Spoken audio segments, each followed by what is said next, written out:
Yang saya hormati, Wali Kota Semarang, Dr. Hendrar Prihadi, sahabat kita Agung Ridlo, Gunoto Sapari, dan teman-teman Satu Pena Jawa Tengah, hadirin sekalian.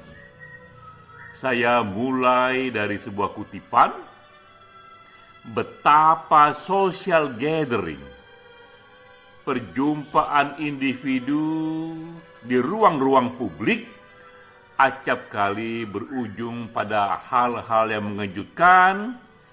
Melalui perjumpaan itu, pertemuan itu, kita mendapatkan inspirasi, semangat baru, harapan yang membuat kita merasa lebih dan lebih hidup lagi.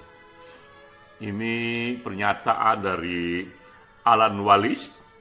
Ia seorang juru masak asal Amerika. Ia menyatakan ini karena ia melihat beberapa pertemuan yang ia hadir ternyata memberikan inspirasi bagi mereka yang berjumpa. Karena itulah penting bagi sebuah kota, bagi sebuah wilayah untuk menyediakan sejenis alun-alun, ruang publik yang memungkinkan warga kota untuk berjumpa kapanpun, karena perjumpaan itu, social gathering itu, membuat warga kota akan merasa lebih hidup lagi. Ini pengantar untuk kita masuk ke tema percakapan kita kali ini, dialog kebudayaan, kembalinya alun-alun Semarang.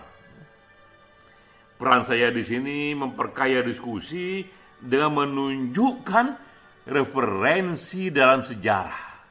Betapa alun-alun atau sejenis alun-alun, ruang publik yang pernah ada dalam sejarah, dan betapa kontribusinya bagi pertumbuhan ilmu pengetahuan, filsafat, dan budaya.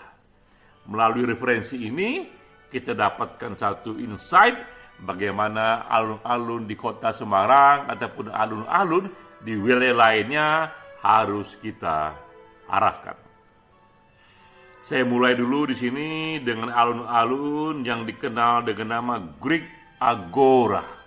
Ia berdiri tahun 600 sampai 480 sebelum Masehi.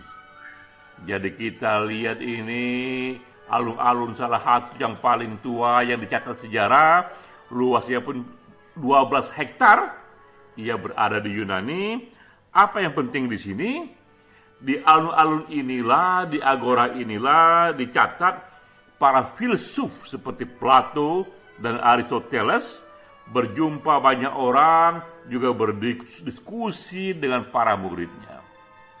Jadi di era itu dikenang alun-alun betapa ikut memperkaya, memperdalam tradisi filsafat di sana, karena ia memberikan space, memberikan ruang publik bagi banyak warga negara berjumpa dan bertemu dengan the great minds yang mendiskusikan hal-hal penting dalam hidup. Tidak hanya soal filsafat, di Agora juga dikenal inilah tempat pertama dipraktikkannya demokrasi, karena di alun-alun itulah banyak sekali para senator, para pemimpin yang berorasi. Mereka menarik perhatian warga negara, menceritakan jika ia dipilih menjadi senator, apa yang akan dia kerjakan buat kota itu, buat warga saat itu. Dan itulah kemudian awal terbentuknya kultur demokrasi di Yunani, dan kultur demokrasi itu sekarang ini mendominasi sistem politik modern. Di Agora juga dikenal di alun-alun itu tempat pertama dipercakapannya, diperbincangkan di sana aneka ilmu pengetahuan, matematika, ilmu pengobatan. Dicatat di sana ada Hippocrates yang disebut the father of modern medicine, yang menceritakan aneka penemuannya di bidang medicine dan menjadikan ruang publik di sana yang di agora sana untuk bercakap, berjumpa dengan para ahli lainnya, memperdalam temuannya. Juga kita kenal di sana ada Pitagoras yang menemukan matematika. Betapa alun-alun di sana ikut memberikan ruang, memfasilitasi tumbuhnya ilmu pengetahuan. Nah, tidak hanya di agora, kita pun juga mengenal Roman Forum di Roma. Ini luasnya 2 hektar, lebih kecil dari yang tadi, yang berdirinya 800 sebelum Masehi hingga 608 setelah Masehi. Roman Forum ini pun dicatat alun-alun yang efeknya bagi sejarah luar biasa. Karena di sini, di alun-alun ini prosesi kemenangan militer di Roma itu diselenggarakan. Berbeda dengan Yunani yang kuat tradisi filsafatnya, di Roma ini tradisi kerajaan yang acap kali melakukan aneka penaklukan militer. Nah, setiap kali penaklukan itu terjadi, mereka rayakan, mereka buat prosesinya di alun-alun itu, di Roman Forum itu. Dan juga di Roman Forum itu dikenal tempat pertama berlangsungnya pertandingan gladiator. Karena begitu kokohnya tradisi berperang di Roma itu, akibatnya mereka tuh membentuk kultur betapa para individu di sana dicarikan pola permainan untuk bertarung, sehingga mereka bisa mengasah skill mereka dalam berkelahi dengan senjata, skill mereka, insting mereka untuk menaklukkan lawan dalam pertandingan gladiator. Betapa alun-alun ini ikut membentuk tradisi itu. Dan juga di Roman Forum, itu karya seni, patung tokoh-tokoh penting dipamerkan, dan alun-alun ini juga menjadi satu fasilitas tempat seni itu dipamerkan yang mendorong kreasi seni para warga di sana, karena mereka saling melihat ada sejenis galeri yang ditunjukkan di alun-alun itu. Dan juga di Roman Forum terkenal di sini pidato dari Mark Antony ketika ia melepas jasad Julius Caesar yang dibunuh oleh Brutus, oleh orang dekatnya sendiri. Mark Antony pidato juga di alun-alun ini, dan peristiwa ini direkam, dituliskan oleh Shakespeare, diabadikan dalam karya teaternya.